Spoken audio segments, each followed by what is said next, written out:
एक बार एक वैज्ञानिक ने एक टिड्डे को पकड़ा और उसे अपनी आवाज़ पर छलांग लगाना सिखाया। वैज्ञानिक टिड्डे से कहता, कूदो। टिड्डा उसकी आवाज़ सुनते ही ज़ोर से छलांग लगा देता। अब वो वैज्ञानिक तो था, तो प्रयोग करना तो बनता था। उन्होंने टिड्डे की छलांग पर प्रयोग किया। वैज्ञानिक ने उसकी एक टांग तोड़ दी और बोला, कूदो। अब टिड्डे की छलांग की दूरी कम हो गई। वैज्ञानिक ने अब उसकी दूसरी टांग भी तोड़ दी और फिर बोला, कूदो। अब टिड्डे की छलांग और कम हो गई।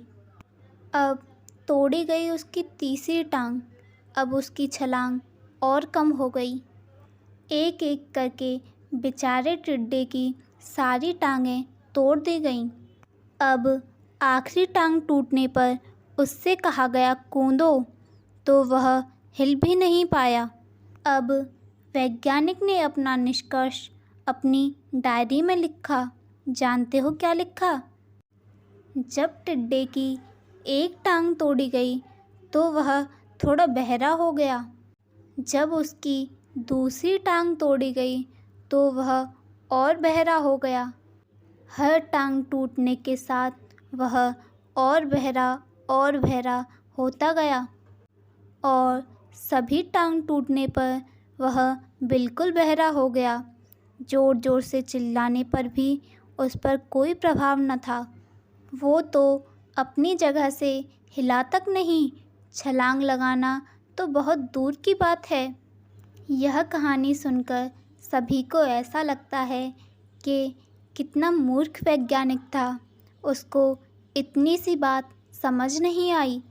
या कुछ लोग ये भी सोच रहे होंगे कि ये सब तो एक बच्चे तक को भी पता है कि टिड्डे की छलांग उसके टांग टूटने की वजह से धीमी होती जा रही थी, ना कि वह बहरा हो गया था। पर दोस्तों, हम सभी कई बार जीवन में ऐसे ही मूर्ख बन जाते हैं। कई बार दो घटनाएं एक साथ ऐसे घटती हैं कि उनका एक दूसरे से कोई संबंध होता ही नहीं है। फिर भी ऐसा लगता है कि कितना गहरा संबंध है।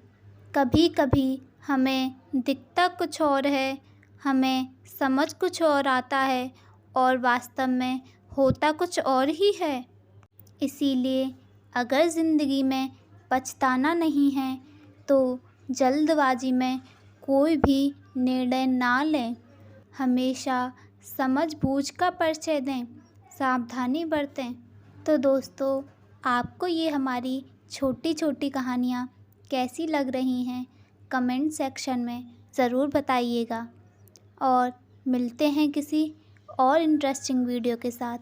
तब तक के लिए आप अपना ख्याल रखें और हमेशा मुस्कुराते रहें। राधे राधे।